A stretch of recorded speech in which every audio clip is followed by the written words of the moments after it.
So I want you to just imagine for a second that you are an archaeologist or, maybe a city planner, Okay, I'm with you. and you're out digging and you unearth this massive, incredibly detailed set of schematics, like blueprints for a flawlessly sustainable, highly advanced metropolis. Right, like a perfect utopian city grid. Exactly. You look at these blueprints, and the engineering is just genius. I mean, you see the thermodynamic designs for the buildings, these self-sustaining water filtration systems, load-bearing architecture that can, withstand massive seismic shocks. Just top-tier civil engineering. Yeah. So the logical, unavoidable next step for any rational human being who finds this is to, well, pick up a hard hat, right? You source the raw materials, you pour the concrete, and you actually construct the metropolis so people can, live in it. Right, because a blueprint it's not an end in itself. It's a strictly utilitarian document. Yeah, exactly. I mean, it's literally just a set of mechanical instructions meant to alter physical reality.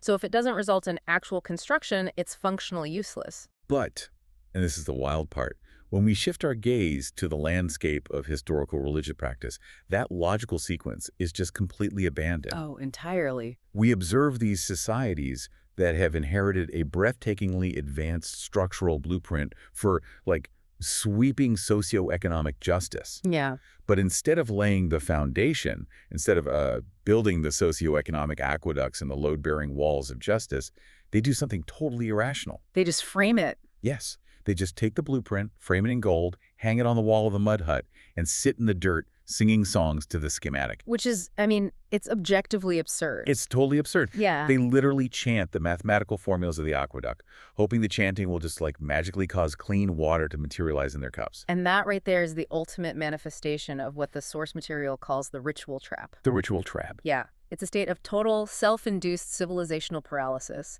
The mechanics of actual survival are just completely replaced by the aesthetics of devotion. Wow. Welcome to another deep dive, everyone. Today, we are exploring a set of analytical notes based on a really fascinating lecture about Surah Al-Imran. And we're looking at it specifically through the rationalist lens of the philosopher and thinker Allama G.A. Parwez. And the core tension we're dissecting for you today, for you listening, is exactly that absurd image of the blueprint we just talked about. Right. We are asking a very mechanical question here. Why do populations recite ancient verses hoping to unlock these, mystical individual blessings while entirely ignoring the systemic socioeconomic mandates those exact verses dictate? It's a huge disconnect. It really is. And since we're treating this text strictly as a sociological and linguistic framework today, we're going to look at the cold, hard mechanics of what this blueprint actually demands. And before we dive into the deep end, it's probably a good time for a quick disclaimer. Oh, absolutely. Good call. Just a reminder to you listening, we're acting as completely impartial guides here today. The sources we're unpacking touch on some deeply held religious traditions and historical narratives, but we are not taking sides. Right. We aren't endorsing any specific theological or political viewpoints. Nope.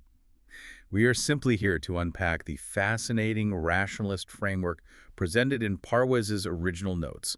Whether it challenges left-wing or right-wing assumptions, we're just reporting on the source material. Perfect.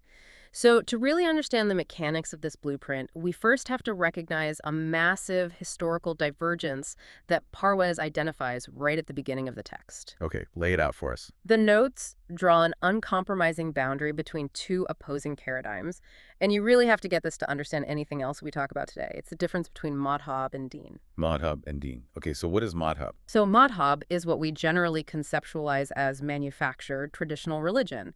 It's a system that heavily relies on isolated, individualistic rituals, dogma, and a really heavy focus on post-mortem salvation. Right, so that's the people sitting in the mud hut chanting at the framed blueprint. Precisely. It's highly individual.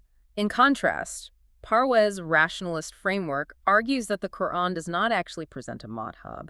It presents a deen. And Deen it's more structural. Exactly. It is not a religion in the Western post-Enlightenment sense, where church and state are separated and your faith is just relegated to private weekend contemplation. Right, like a Sunday morning kind of thing. Yeah. Deen is a comprehensive, collective, divine socioeconomic order. So it's an actual state apparatus. Yes. It's the physical construction of the state. It dictates the economy, the legal code, the distribution of resources, the social welfare infrastructure. So when a society degrades a deen into a mere madhab, treating a civilizational constitution as just a book of magical incantations, they effectively hit the kill switch on their own societal evolution. Man, that makes so much sense. If the blueprint is fundamentally an engineering document, but for centuries people have been reading it as a book of poetry, the first point of failure has to be the translation. Oh, 100%. The language itself was distorted over time. Right, because if you look at a schematic and you think the word rebar means, like, good intentions, the building is going to collapse. So let's jump straight into the linguistic friction in part one here. The notes focus really heavily on how Parwez redefines, or I guess reclaims, the original vocabulary. Reclaims is a great way to put it. Let's start with the concepts of ibadat or bondagi and contrast that with amal and the emil. Okay, so let's start with ibadat. Pretty much everyone knows the traditional translation of ibadat is simply worship. Right. And that traditional translation carries enormous psychological baggage. I mean, when you hear the word worship, what's the immediate mental image? Probably a person physically isolating themselves. You know, they're in a monastery, a cave, a mosque, or just alone on a private prayer mat. Exactly. They have intentionally disconnected from the noise of the market, the politics of the state, and just the general friction of human relationships. So it's just this solitary transaction between the individual and the divine, Yeah. usually aimed at securing a VIP spot in the afterlife. Yep. But from a rationalist perspective? Well, wait, I have to challenge the utility of that, especially within a state-building framework. If ibadat is just private meditation, how does a modern functioning state quantify that? They can't. Right. If I am a citizen in this proposed socioeconomic order and my primary duty is this isolated worship, I am essentially a non-contributing economic unit. I'm just sitting there consuming calories and resources while producing absolutely zero tangible output for the community. Which is exactly why Parwez's framework completely rejects the translation of ibadat as passive worship. Okay, so what is the Deen definition? In the context of a deen, a socioeconomic state, ibadat translates to active obedience to the constitutional law. Oh, wow. Okay. Yeah, it is servitude demonstrated through tangible integration into the collective machinery. You do not prove your allegiance to the blueprint by retreating from the city to chant in a cave. You prove it by putting on the hard hat and laying the bricks. Exactly. True ibadat is maintaining the forward momentum of the organized collective, which the text refers to as the Jamaat. Okay, so if ibadat is the integration into the system, then amal must be the output. But looking at the source material, traditional interpretations really hijack the word amal too, don't they? Oh, totally. They reduce righteous action to just performing those very same private rituals, the physical motions of prayer, the fasting, the recitation. This closed loop. It is a closed loop that produces absolutely zero socioeconomic capital. Rationally, in this Deen framework, amal means constructive, productive labor in the material world. Like actual physical work. Yes. It is the work done on the factory floor, the surgical procedures in the hospital, the code written for the power grid, the agricultural yield from the fields. It is any effort that strengthens the structural integrity and prosperity of the Jamaat. And the individual performing this tangible labor is the Amil, right? The worker. You got it. The Amil is the constructive worker. That dramatically shifts the criteria for being a good citizen in this system. I mean, it moves the metric entirely from the metaphysical to the macroeconomic. It grounds everything in reality. Yeah. And this is where the notes point to verse 195 of Surah Al-Imran, which feels like the absolute constitutional bedrock for the labor force. So the verse states that the central authority will never waste the amal of any emil, explicitly adding the clarifier, whether male or female. And that clarifier is revolutionary. We really need to look at the mechanical implications of a state operating on that mandate. Go for it. If the central authority, which the text calls the markaz, is divinely obligated to evaluate and compensate citizens purely based on their amal, their tangible productive output, it mandates the creation of a strictly gender-blind meritocracy. Wow. Strictly gender-blind. Yeah. The state apparatus cannot legally recognize biological gender as a variable in economic compensation. It's mathematically impossible under that verse. But historical reality shows us the exact opposite of that. For centuries, across like countless civilizations, a woman's labor was systematically cordoned off. Always. It was either confined entirely to the domestic sphere and rendered economically invisible, meaning, unpaid and uncounted in the GDP, or if she did enter the public workforce, her labor was drastically undervalued compared to a male counterpart. Because those societies were operating on Madhab. And Madhab relies on manufactured hierarchies rather than Deen, which relies on strict economic parity. Ah, I see. When verse 195 dictates that the effort of the female worker must not be wasted, it means she is not an auxiliary figure. She is not just some dependent attached to a male primary earner. She is an independent, sovereign economic agent. Exactly. Her labor must be valued, protected, and compensated identically. And if the state fails to do this, it is not merely committing a moral faux pas, it is structurally violating the constitution of the blueprint. This requirement for an unbreakable, protected economic structure brings us to the next set of linguistic terms from the text, found in verse 200. We're looking at the progression of three words, isbiru, sabiru, and rabitu. The infrastructure of resilience. Right. Now, if you survey the traditional landscape, the root word sabar is universally translated as patience. Just passive, quiet, silent endurance. The stoic acceptance of suffering. Yeah. If the economy collapses and you lose your job, you have sabar. If an invading army crosses the border, you have sabar. If the state is corrupt, you just sit there, absorb the systemic abuse, and wait for divine intervention. It is essentially a mandate to be a civilizational punching bag. Exactly. But reading Parwez's notes, he completely dismantles this passive translation. He frames these terms as dynamic, aggressive organizational commands. Let's dissect the mechanics of that progression because it's brilliant, starting with isbiru. In social physics, a society is constantly subjected to kinetic shocks, right? Sure. Market crashes, supply chain failures, pandemics, geopolitical conflict. Exactly. So isbiru is not sitting quietly while the shockwave destroys your home. Isbiru is the mechanical command to maintain dynamic equilibrium. Dynamic equilibrium. Yes. It is the architectural requirement for the individual to keep their feet firmly planted, to absorb the kinetic energy of the shock without losing their balance or collapsing into despair. Okay, so it's like having shock absorbers on a vehicle. You hit the pothole, but the chassis remains level. That's a great analogy. But a single shock absorber isn't enough to save an entire society. And that moves us to the next operational phase, sabiru. The biru. Okay, how does that build on it? This takes the individual stability of isbiru and networks it. Sabiru is the mutual reinforcement of stability across the demographic.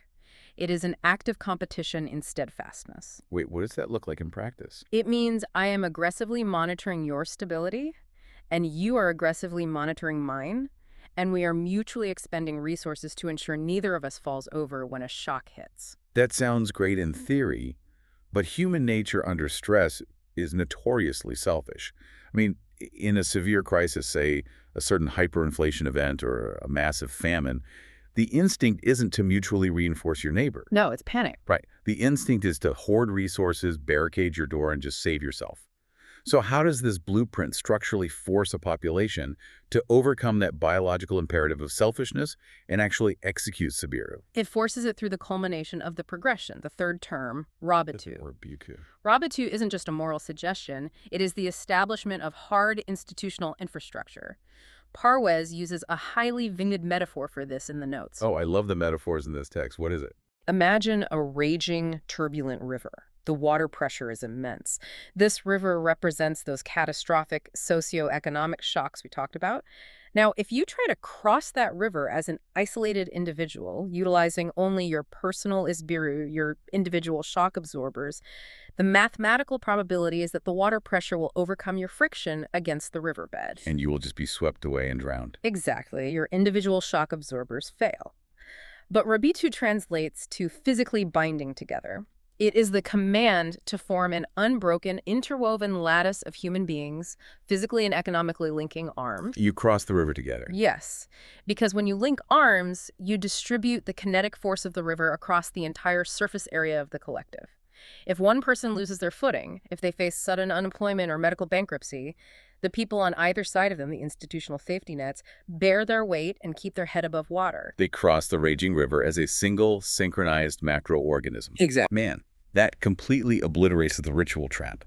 You cannot possibly execute Rabitu from the isolation of a monastery. You cannot distribute the economic force of a societal shock if you've deliberately removed yourself from the public square. You can't. Rebitu demands a complex, highly integrated welfare state. Like a universal healthcare system, a mutual defense pact, and a tightly woven economic supply chain. It completely redefines piety as public infrastructure. And this public infrastructure is the only mechanism capable of producing the final linguistic concept we need to look at in this section. Falah. Falah.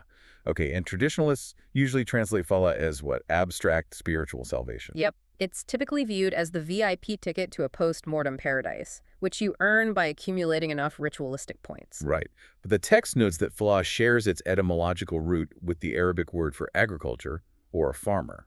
It is a strictly mechanical cause and effect process. Think about the mechanics of farming. A farmer cannot achieve a harvest through meditation. Definitely not. They cannot sit at the edge of a barren field, close their eyes and chant at the dirt, expecting stalks of wheat to magically burst through the topsoil. If they did that, they would literally starve to death within a single season. Absolutely.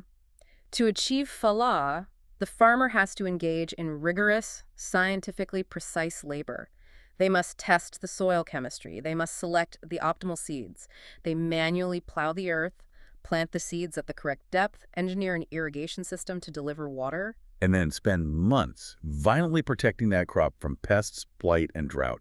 It is an uninterrupted, exhausting application of kinetic energy and resources. Right. So systemic prosperity, whether that's a booming economy, a 0% poverty rate, or universal literacy, isn't a magical gift bestowed from the heavens upon a society just because they pray hard enough. It is the calculated mathematical yield of continuous organized societal labor. Yes.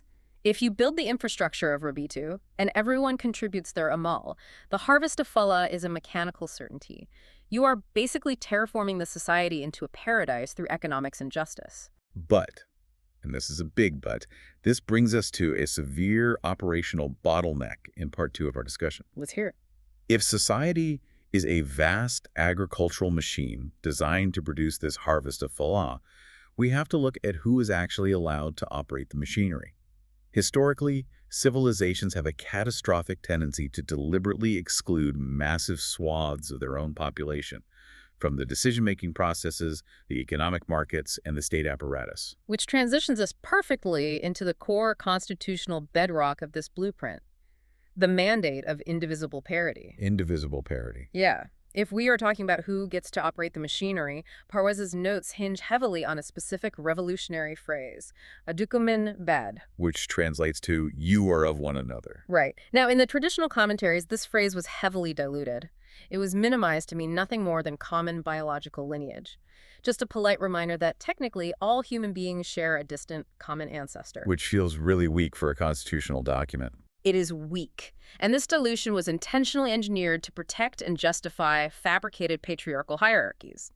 It allowed traditionalists to claim that while we might share an ancestor, men are inherently designed to be the hakim, the rulers, the executives, the operators of the machine. Well, women are biologically or spiritually destined to be the ruled, the subservient, the silent dependents. Exactly. But the rationalist framework treats Baduka Min bad as a legal absolute. It doesn't just mean we are vaguely related. It signifies absolute, indivisible, existential equality. Okay, unpack that. Existential equality. Parwez provides a really visceral analogy to explain the actual linguistic weight of this phrase.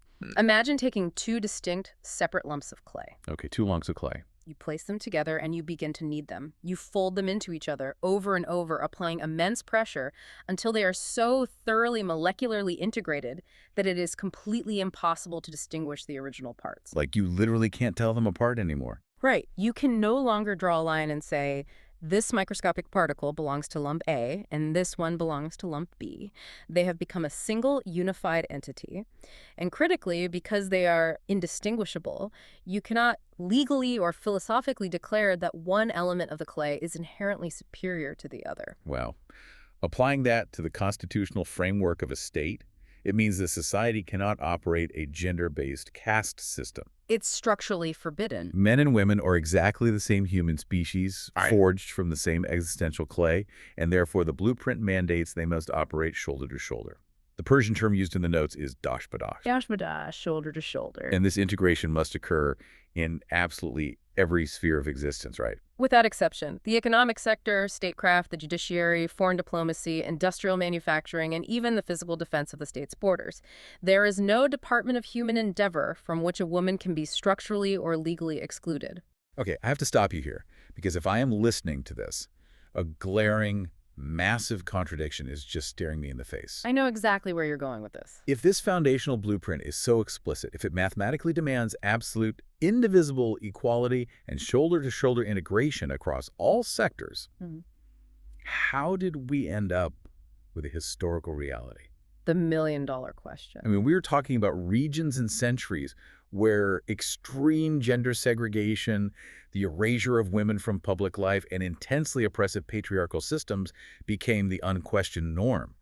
How does a society look at a blueprint that explicitly says, build an integrated system, and immediately build a totally segregated one? That contradiction is the central civilizational tragedy that Parwez diagnoses here. The transition from the blueprint to the segregated reality didn't happen because the text was ambiguous. It happened because of the systemic infiltration of Mazhab. Manufactured religion. Yes, and the deliberate importation of fabricated extra-Quranic mythology. Okay, walk me through the mechanics of that infiltration. Why would a society willingly adopt myths that paralyze half its workforce? It doesn't make any economic sense. It generally occurs during periods of rapid imperial expansion.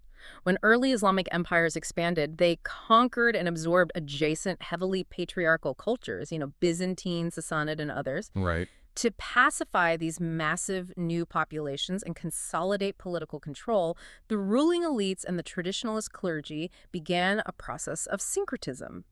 They essentially smuggled ancient historical prejudices and altered biblical narratives into the official religious commentaries. So they were masking cultural misogyny as divine law. Precisely. Give me a specific example of a smuggled myth that caused this structural damage. The most devastating one is the narrative of biological origin. The myth that the first woman was created as a secondary byproduct, specifically from the crooked rib of the first man. Ah, the crooked ribs. Yeah.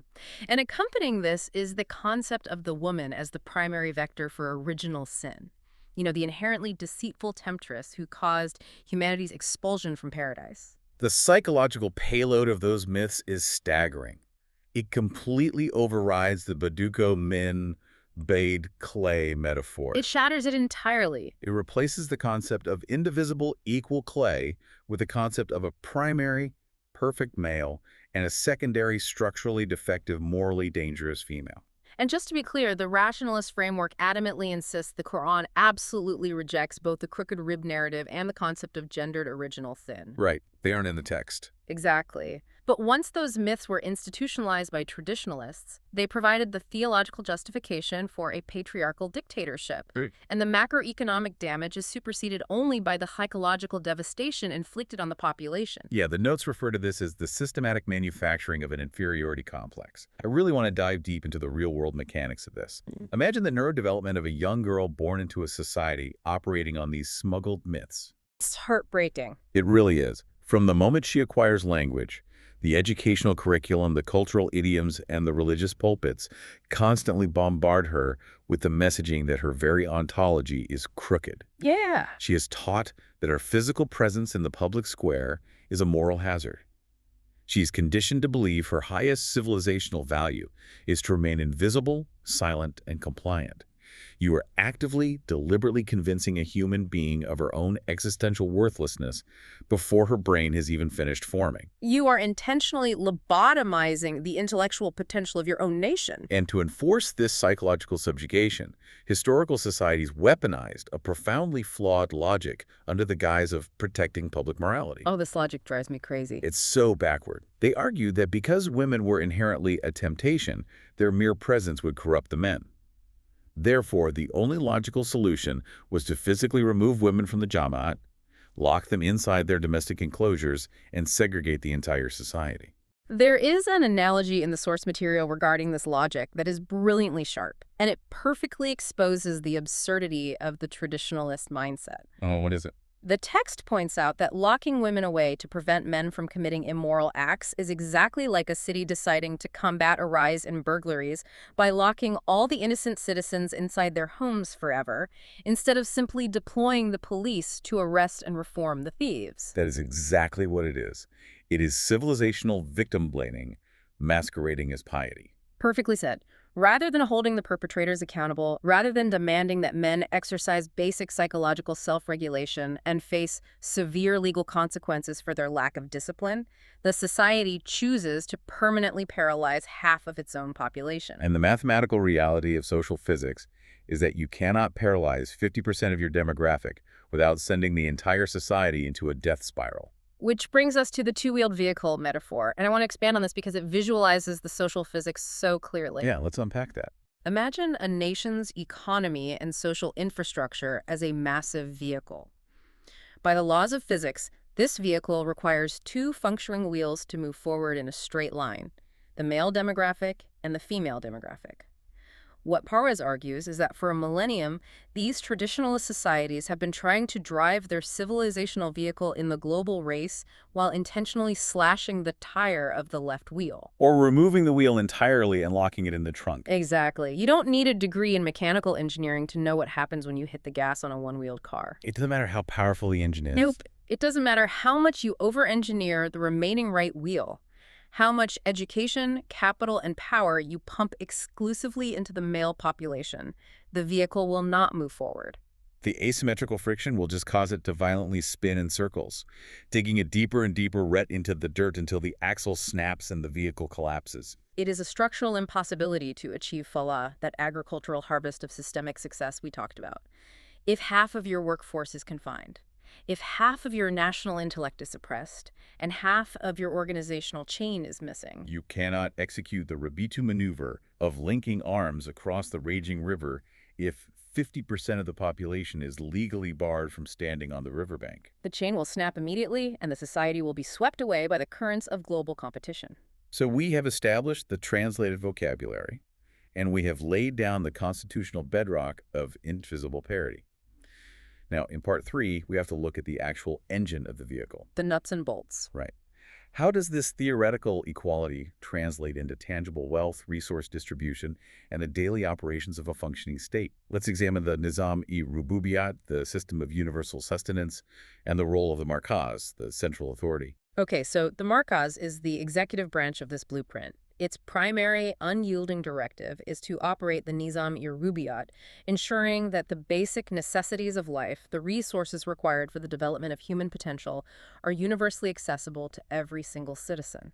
And because the foundational constitution is based on absolute, indivisible parity, the Markaz is legally forced to function as a ruthless, gender-blind meritocracy. Ruthless meritocracy. It only calculates amal, the tangible labor. Correct. When distributing compensation, assigning leadership roles, or formulating legislation, the state is completely blind to biological gender. The Markaz is obligated to enforce absolute equal pay for equal work. It has to actively hunt down and eradicate any systemic or legislative discrimination that creates asymmetrical friction between men and women in the marketplace. Parwez's notes explicitly highlight that there can be no constitutional barrier preventing a woman from ascending to the highest echelons of power, including the presidency or the supreme command of the armed forces. But, and here's where the blueprint shows incredible nuance, absolute equality under the law does not mean ignoring cold biological realities. Right. Men and women are existentially equal, but they are biologically distinct. Exactly. Women experience the immense physical demands of pregnancy, the medical event of childbirth, and the heavy caloric and temporal demands of early child rearing. Now, historically, patriarchal systems heavily weaponize these biological realities. Oh, absolutely. They use a temporary physiological function as a pretense for permanent economic marginalization. The traditionalist argument was basically, you are biologically required to bear children, therefore you are physically vulnerable, you cannot compete in the brutal marketplace, and you must accept a status of permanent subservient dependency on a male provider. They framed motherhood as an economic penalty. But the rationalist framework engineers a completely different approach. It demands that the Markaz structurally subsidize these biological realities. Motherhood is not viewed as a private domestic burden. It is viewed as a vital contribution to the continuity of the state. Therefore, The state must deploy its capital to ensure that a woman's natural biological functions are not weaponized to exploit her or push her out of the meritocracy. It is the ultimate manifestation of Rabatu. The society is collectively linking arms to support the mother. Right. The state provides the financial safety nets, the universal health care, and the child-rearing infrastructure so that the economic shock of childbirth does not sweep her away.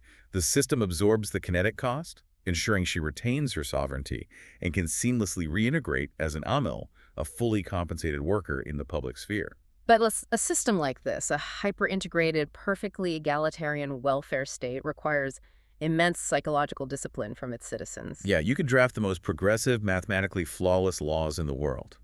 But if the population operating this system is riddled with tribalism, narrow-mindedness, and deep-seated misogyny, the bureaucracy will inevitably rot from the inside. Which introduces a crucial psychological mechanism in the text, burr, and the specific type of citizen who embodies it, known as Allah-brar. Burr. Okay. In standard translations, Allah-brar is usually rendered as the pious or the righteous.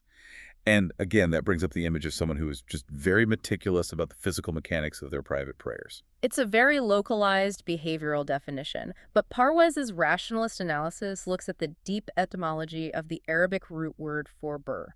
The root does not mean rule-following. It implies vastness, massive expanse, and infinite horizons. Infinite horizons. Yeah, it is often used to describe a wide, sweeping, unbroken desert. A landscape with no artificial walls, no borders, and no suffocating enclosures. Precisely. Therefore, Allah-brar are not isolated, rule-obsessed monks. They are citizens who have developed psychological vastness. Psychological vastness. I love that phrasing. They are individuals whose cognitive frameworks have broken free from the claustrophobia of sectarian prejudice, tribal nepotism, and the suffocating logic of gender bias.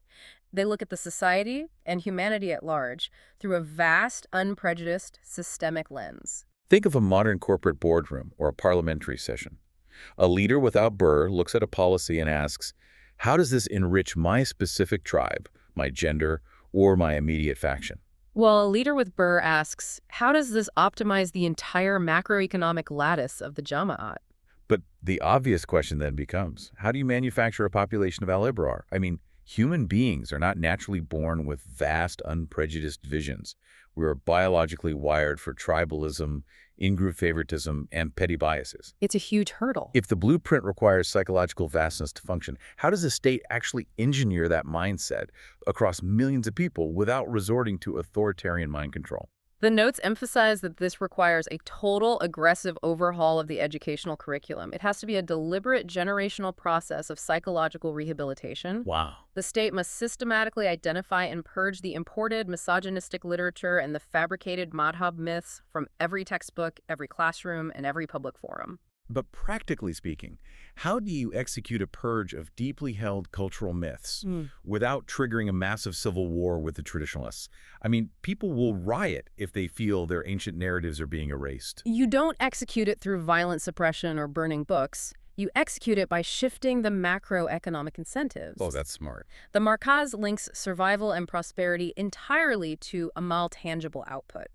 When the state refuses to validate or compensate anything other than meritocratic production, the segregated traditionalist mindset rapidly becomes an economic liability. A family that refuses to educate their daughters, a business that refuses to hire women, they quickly go bankrupt in a system that rewards total integration. Exactly. Simultaneously, the state deploys its educational apparatus to hardwire the principle of badukum min bad indivisible parity into the neurodevelopment of the next generation. Parwez's notes even suggest that this principle of existential equality should be written in bold, physical letters inside homes.